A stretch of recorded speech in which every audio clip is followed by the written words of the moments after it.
Welcome everyone. The event is now live. John, please take it away. Thanks, Allison. Hi, everyone. Welcome to today's live tech talk, Beyond Cybersecurity, Crisis Resilience for the Public Sector.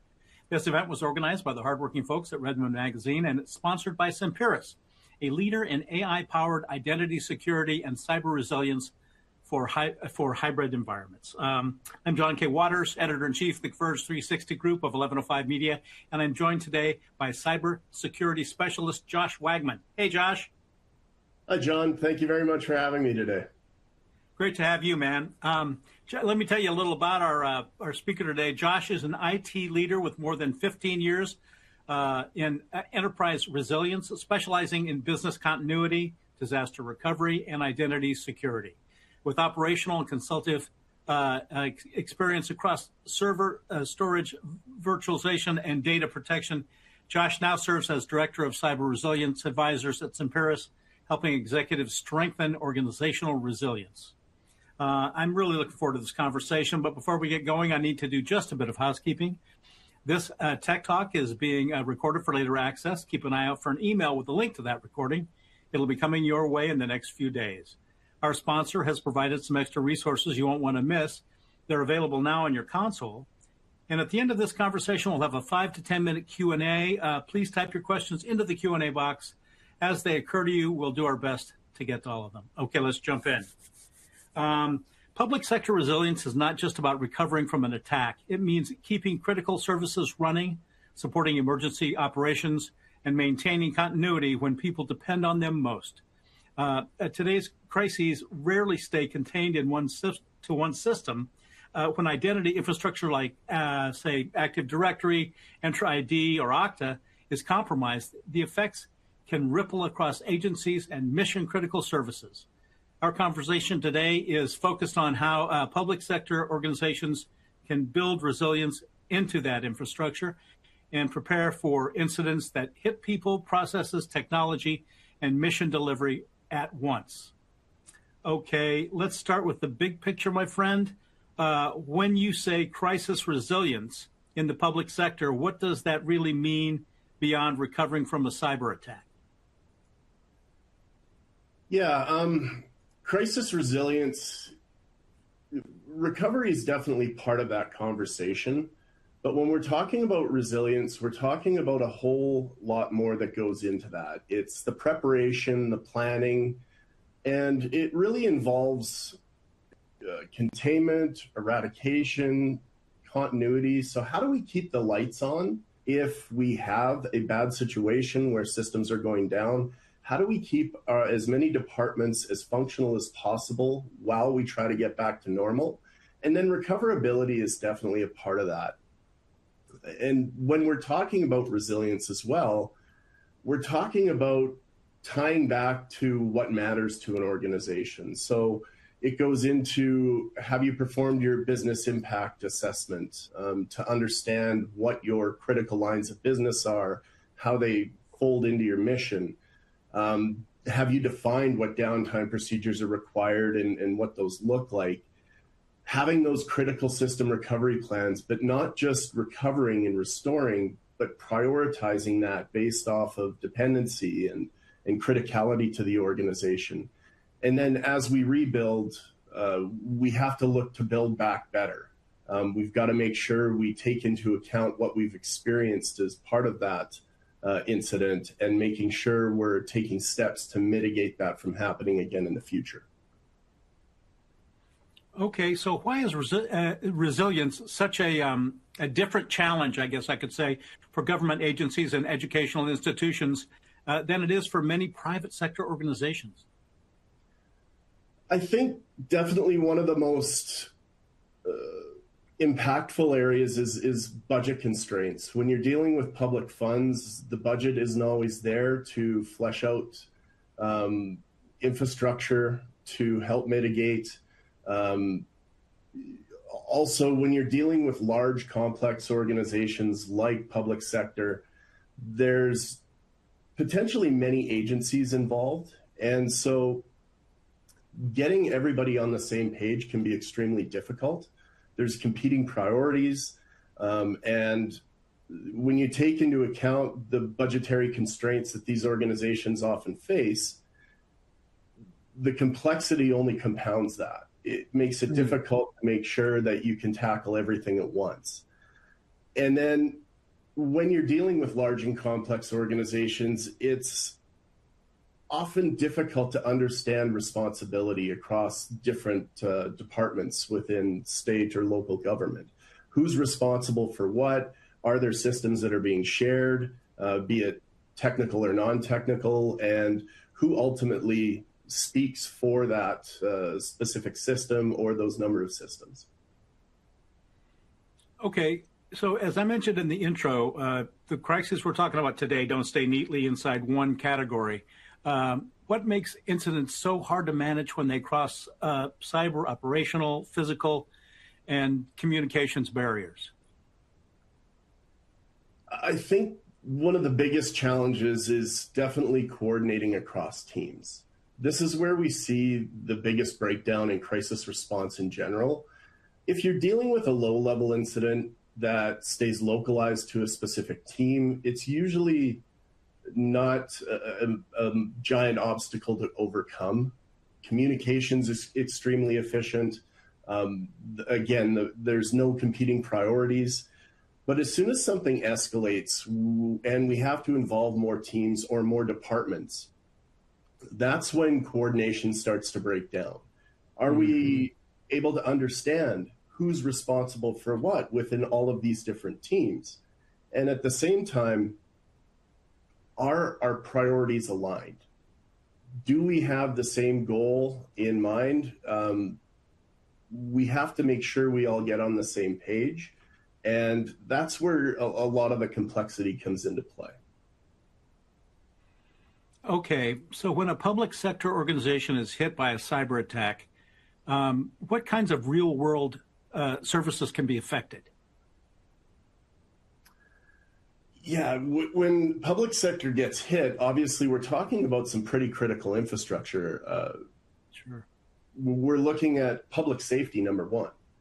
Emergency services. Everything is so digitized now. If you call 911 for emergency assistance, you're dealing with a completely digitized environment.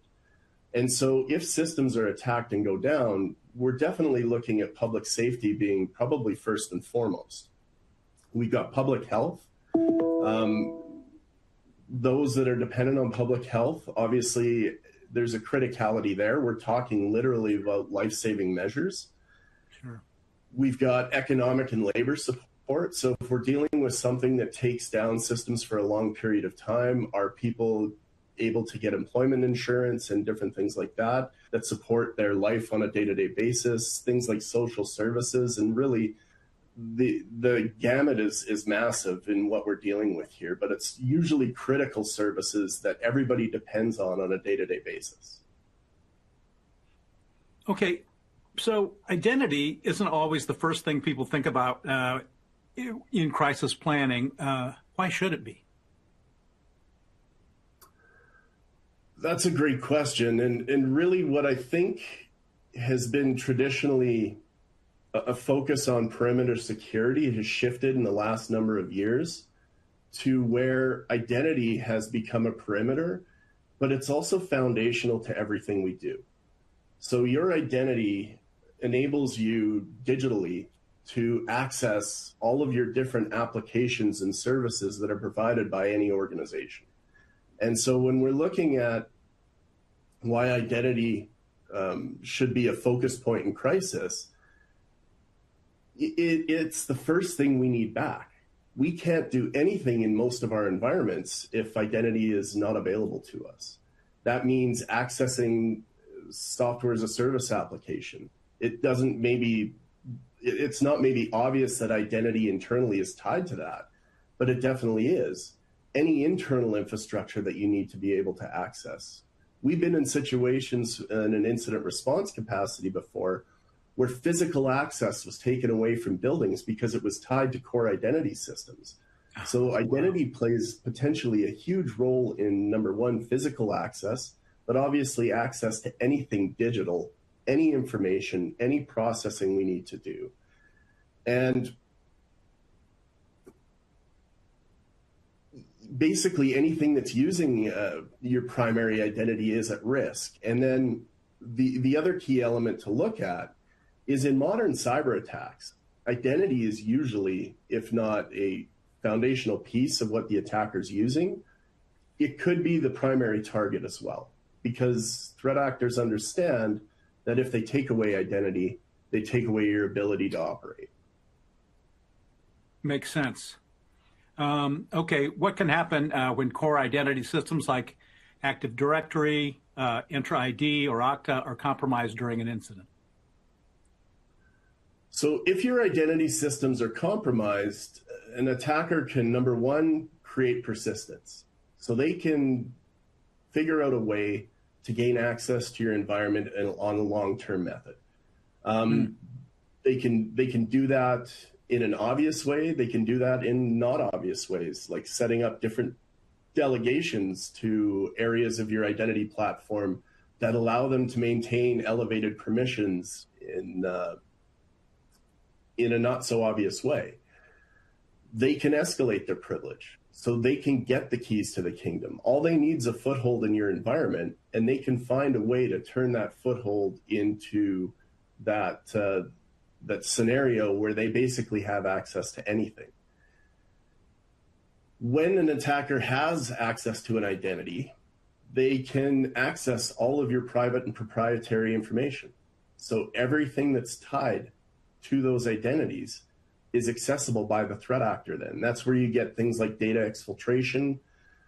They get access to consumer information. So anyone that's got personal information stored, and being public sector, there's obviously some pretty critical information stored on people in most systems. And then they can also access any third-party applications that are tied via single sign-on. So anything that's related to that primary identity, all of a sudden the threat actor has access to. And they can use that information for exfiltration purposes, or they can simply use it for destruction, that type of access. Yikes. And yeah, exactly. And from there, the attacker can basically bring down anything. Oh, man. So, okay, so how should public sector leaders connect identity resilience to broader community planning and emergency response? So tying identity resilience should really be one of the focuses of continuity planning. So when we're looking at identity, we have to have the thought process that identity is going to be step one in our recovery. So it's obviously got to have a key focus there. When you tie that into emergency response, what happens if all of your plans, your procedures, all of the hard work you've done in preparing for response are stored somewhere or dependent in some way on that primary identity that you might not have access to anymore? Right. Yeah, basically what that means is all of your planning and preparation, those hundreds, those thousands of hours you've spent building a program, are basically unavailable because that identity has been compromised, the infrastructure's been taken down, and now we're kind of flailing. So when you're looking at emergency response, it's extremely important to consider identity because we have to create a gap there. We have to shield the blast radius of primary identity from the impact of the attack, and make sure that our response processes are not tied to that in any way, shape, or form. Okay, so what are some of the signs that an organization that an organization's identity environment may not be ready for serious disruption? Yeah, there's a few things you can check in your environments that would kind of give you an idea of if you're prepared for this or not. First thing is, can you perform a simple audit on change to your identity stores in your environment? And an example of this would be, can you monitor changes to different group memberships? So if somebody adds an account to a group, can you uncover what group was modified, who performed that change, when that change was performed? How about more complex change? What if somebody goes into an identity store and modifies a policy or modifies a delegation on an organizational unit in Active Directory, for example? Can you observe those changes? Do you have a way to understand that that happened in your environment? Many of us are missing that level of visibility. What happens if somebody changes the configuration of the underlying architecture, changes replication, or something along those lines? Can you understand that? So by being able to observe change, you're able to understand better what's going on in your environment. From there, we get into alerting. Do you have the capacity in your environment currently to be alerted when change happens? Not just be able to observe it, but to be proactively alerted when something maybe questionable goes on.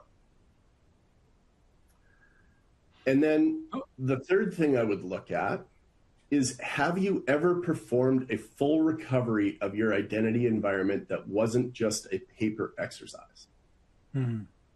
Many organizations I've talked to in the past have basically said, well, we did a tabletop where we recovered our identity environment, but nobody actually clicked any buttons and went through the process of actually verifying that their environment was recoverable and fully working after the fact. And what I would say is, if the answer to any of those questions is no, then an organization is definitely not ready to face an event that targeted identity. Okay, I hope this isn't a dumb question, but how much of identity recovery needs to be figured out before the crisis starts? No, it's not a dumb question. Absolutely. Identity recovery should be well defined and fully practiced before any issues happen in an organization. Due to the fact that, as we discussed before, that so many things are dependent on identity, from physical access to buildings, right down to every internal application virtually would be dependent on identity somehow. Obviously, it's a key focus in our recovery scenarios. And so not having a tested process and a firm understanding in what goes into that identity recovery creates a significant unknown when we're going into these events, especially if you're trying to meet any type of SLA. If you've got definitions around what you need back and when you need it back, if you haven't mapped identity recovery into that process, you basically missed step one. And that can put us at serious risk of missing those. And if there's significant fallout as a result, and the fallout being that we're dealing with public sector, could be lives on the line, emergency services being available, we have to account for identity as part of that. And so having that figured out before any type of major incident happens is critical. Okay, in a multi-agency incident, what happens when people can't reliably authenticate access systems or coordinate across organizations? We've kind of been talking about this already. Yeah, basically, if you can't authenticate or access systems, the first thing that breaks down is communication. Because of the fact we're so dependent on our internal infrastructure for communication purposes, it's really, and in a crisis, in a major incident, that's probably the most important function to get back first. And so you have to consider, how do you get in contact with people if you can't access your company's directory? And here's where what I mentioned earlier kind of comes into play, in that if you're dealing with something that's within a single team, okay, you might have that contact information saved in a text message on your phone or something along those lines. But when you're dealing with something that's escalating, and now we have to talk to different departments in our organization or different departments as part of the public sector framework, all of a sudden that contact information is no good anymore, because we don't have enough contact information to get access to different people from different departments. And then, Okay. I'm sorry. Go ahead, please. oh yeah, not a problem. And then what comms platform do you actually use to communicate? If your Right. primary systems are gone, and they're connected to your identity, then you have no access to those systems anymore. So now you don't even have the ability to communicate internally.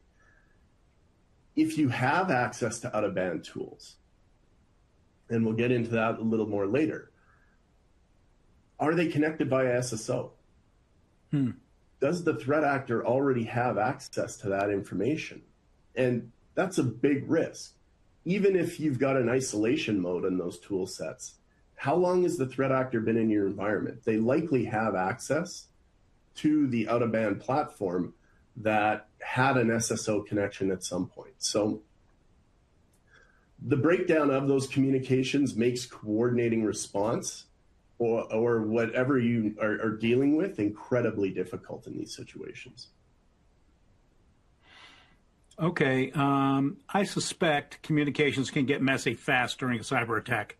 How should organizations prepare to communicate when their usual tools may be unsafe or just unavailable, as you just said? Yeah, even if an organization doesn't completely lose access to comms during a critical incident, can the platform be trusted? Do you definitively understand who's connected at any given point in time and listening?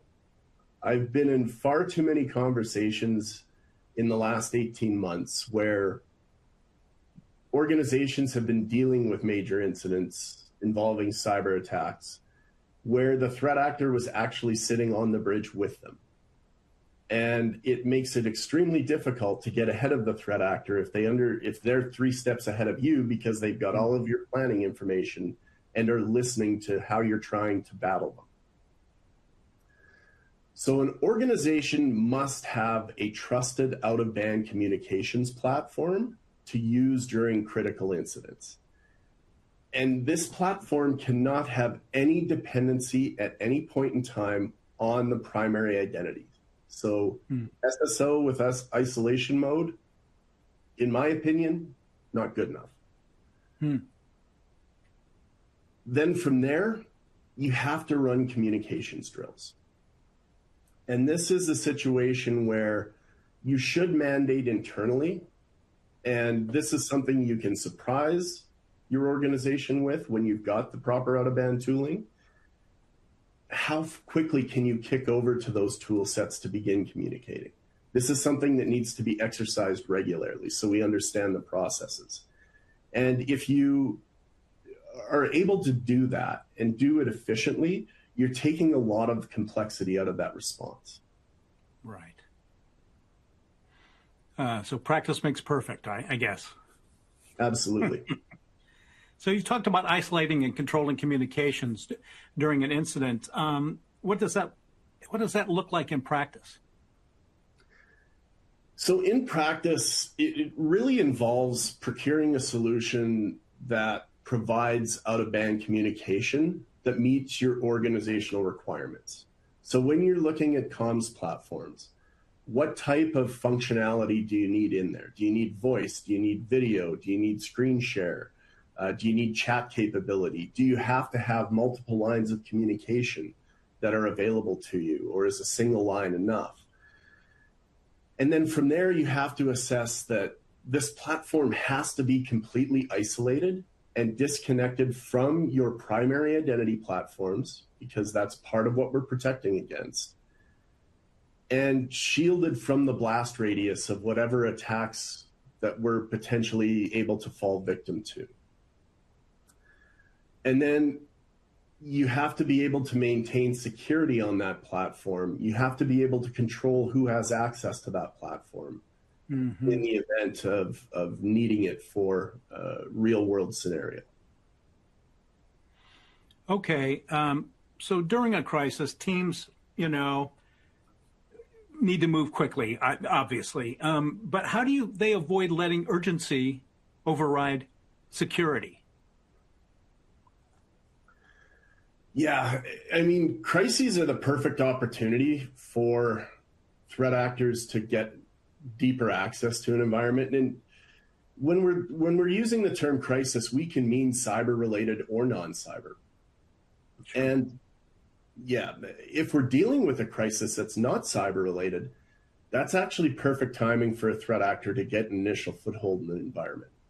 And so what threat actors look for are times of change. So if your organization's published that there's a massive change going on, maybe you've got a situation where you're replacing systems. There's a large public bid for a system to be replaced. That's the perfect timing for a threat actor to try to gain access. Or maybe it's the chaos of a physical incident that we're dealing with, something related to a natural disaster or something along those lines. Those are when threat actors slip into the environment. So security has to remain at the forefront. Now, if we're dealing with any of those types of incidents or cyber-related incident, it's proper planning and exercising of your response to identify gaps in your structure, in your decision-making authority, the roles that people assume during these times, and then going through operational testing of that response help us act with urgency while still maintaining a secure posture as possible. So really the answer here is preparation and practice help us maintain that level of urgency, but also using a security first approach to that. Okay, many organizations have their response plans sitting in binders or on shared drives. What separates a real crisis plan from a document that just sort of sits in a box? The first thing I would say is currency and availability.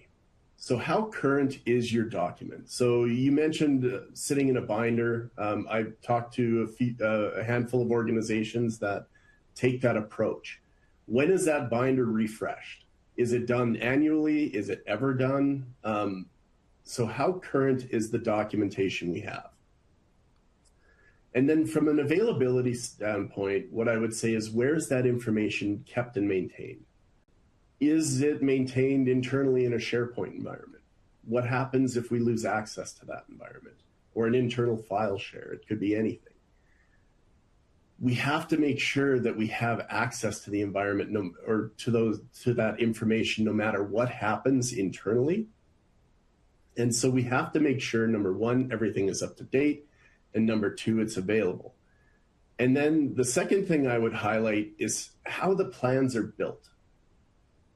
And what I mean by this is we tend to want to be very specific and detailed in the plans we create.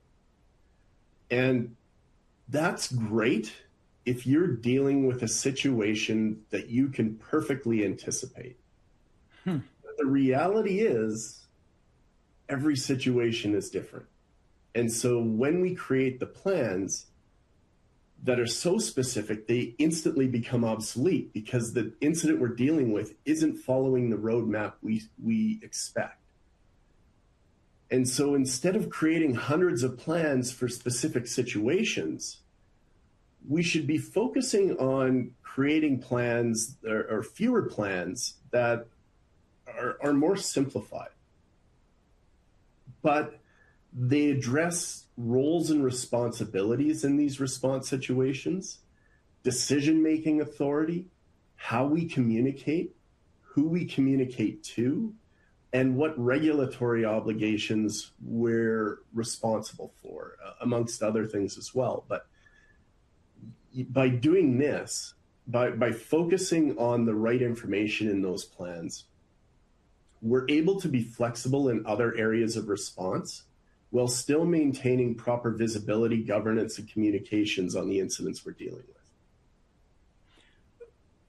So how often would you say agencies should be testing these plans, and what should those exercises actually look like?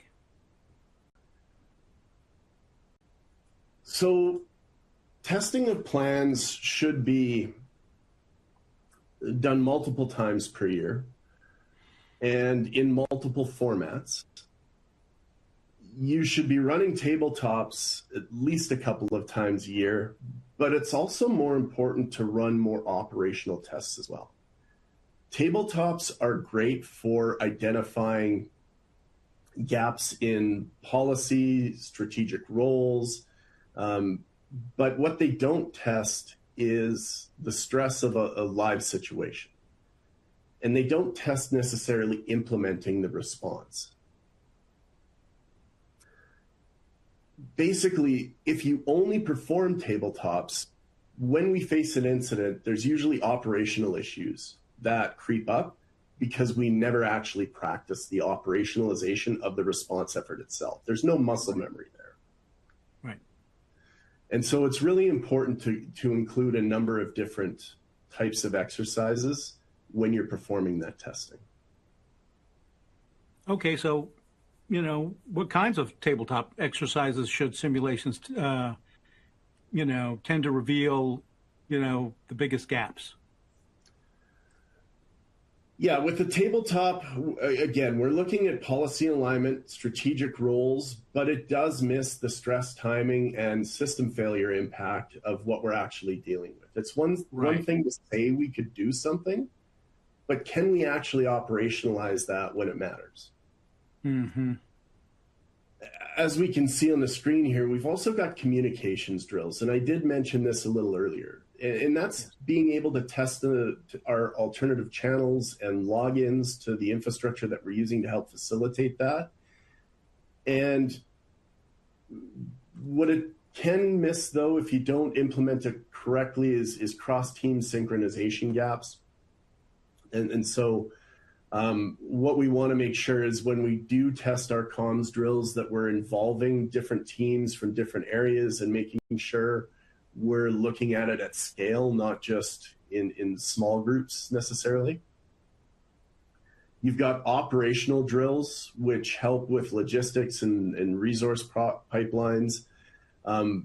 Basically, the logistics of the response effort. So who's going to be involved? How do we operationalize that? How do we track what's going on during the response effort and things like that? And then live fire exercises. And this is critical from more of a technical aspect. So active defense and recovery mechanics. The ideal situation, I know it's difficult to do, is to really be able to get to the point where you can exercise an enterprise-wide war game where you're basically integrating all of these components into one big scenario, and you're able to validate all of these elements at once. It's extremely difficult to get scheduled and actually carry through, but if you're in the position to be able to do that, you're in a much better scenario from a response standpoint, and it definitely will make a difference. Okay, so you've been at this a while. In your opinion, where do cybersecurity, emergency management, IT operations, and leadership teams most often fall out of sync? I think, in my opinion, it's usually competing priorities. And yeah, it's rarely technical. It's typically operational and cross-functionally. Take the who approves what bottleneck. So you've got a situation where you need approval for something. Where do you go for that? The security team probably wants to isolate networks, stop data exfiltration and things like that. Then you get operations that needs to stay online to be able to serve their consumers. You've got legal wanting to preserve data evidence, and then you've got your engineering team that's looking to wipe and rebuild as soon as they possibly can. Can finance get emergency funding to provide to a forensics vendor if their banking lines are shut down? How does HR handle payroll? So there's so many competing priorities that's really where teams most often fall out of sync. What a mess.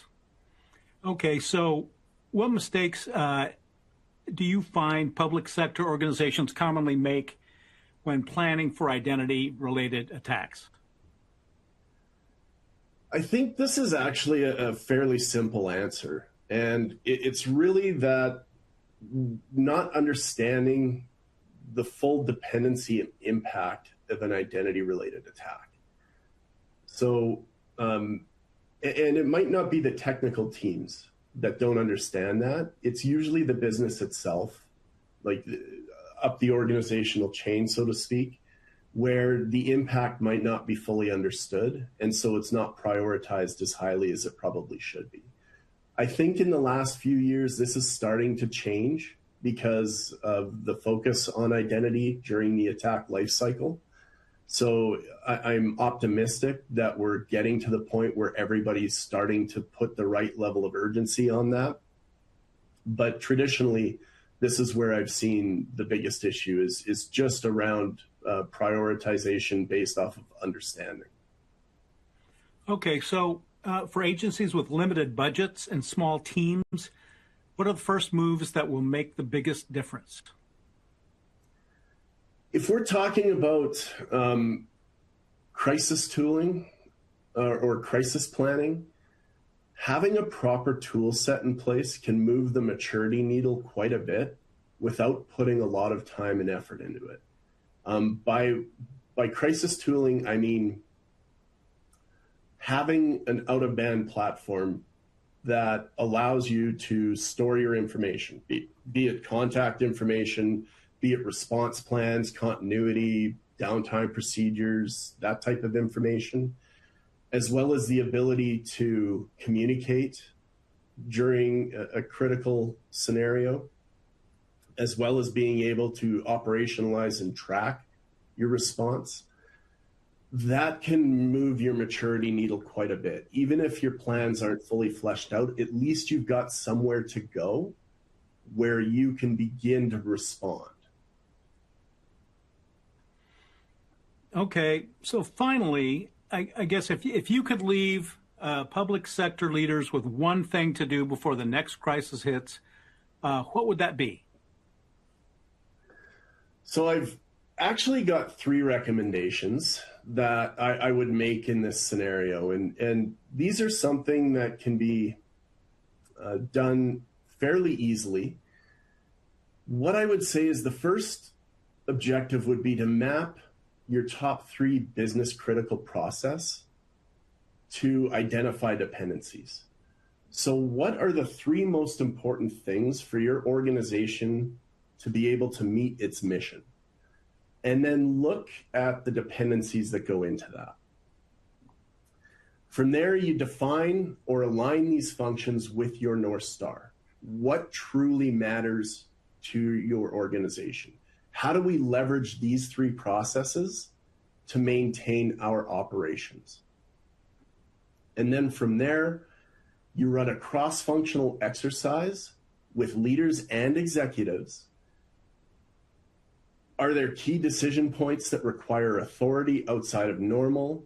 You have to be able to document those, because when it happens for real and you need someone to be able to make that decision when the bullets are really flying, you have to be able to have the authority to do that or access to the person that does. Okay, that's all the questions I've got for you, but I'd love to get some questions from attendees. You up for a few questions from our viewers? Absolutely. Okay, folks, remember you can type your questions into the Q&A box at any time. We'll do our very best to get to all of them. Let me look at the questions here. Okay, so we've got one from Al, who's wondering, who says, you mentioned crisis tools being able to help mature quickly. You mentioned crisis tools being able to help mature quickly. What types of tools are required for managing major incidents or crises? Yeah, when you're looking at tooling around managing major incidents or crises, the first thing you want to look at is disconnection. And what I mean by that is you want something, again, I've mentioned this a few times throughout our conversation, is completely shielded from the blast radius of your internal identity. So it cannot be dependent in any way, shape, or form. From there, we need to be able to store information like contact information, our response plans, downtime information, continuity information, support contracts, any executive crown jewels, legal information, everything that we'll need to properly formulate a response and to support those activities. From there, we get into communications. You have to be able to communicate in a crisis scenario. And you have to be able to control who has access. So what I mean from that is, if you've got a scenario where you have a communications platform, but anybody can dial into that platform should they find out the number for that conference line, the password for it is pretty easy to discover. That's not control. You have to be able to authenticate to these platforms to be able to control who has access. And then from there, you have to be able to stand up multiple lines of communication, because you might not just need one line for a crisis team or something along those lines. Each of the response teams involved, or each of the teams involved in response, may need to have their own individualized line of communication. Then from there, you need to be able to track response. You need to be able to provision tasks to different people within your organization or supporting third-party organizations, and get visibility into what's actually going on without having a million spreadsheets flying back and forth, because that gets confusing and difficult to report on. And so, in my opinion, all of those functions kind of bleed into what you should be looking at from a crisis management solution. Okay, we've got one here from Sunny, who's wondering who should be involved in tabletop exercises. Are there different types? That's a great question. And there are different types of tabletop exercises. You've got your technical tabletops, you've got your executive tabletops, you've got cross-functional tabletops. And really, who's involved at any given point in time is really dependent on what you're looking to test and define during the tabletop exercise. I would definitely say it's important to run a couple of executive level tabletops in any given year.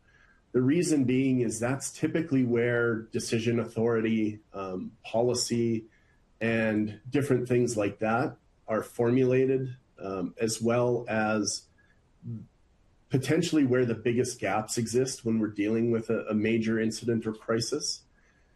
From there, we should be executing technical tabletops. Now, these technical tabletops can be quite small and well-defined in nature, or they can be broader that involve more teams. But I would definitely take any given technical team in an organization and run at least one tabletop annually for individual teams, while then executing additional tabletops for cross-technical team functionality as well.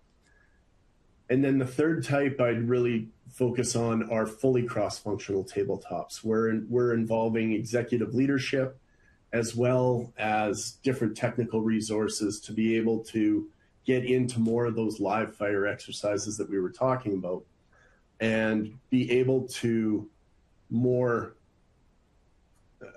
provide a more well-rounded tabletop that involves more moving parts, so that the executive team understands the technical team requirements.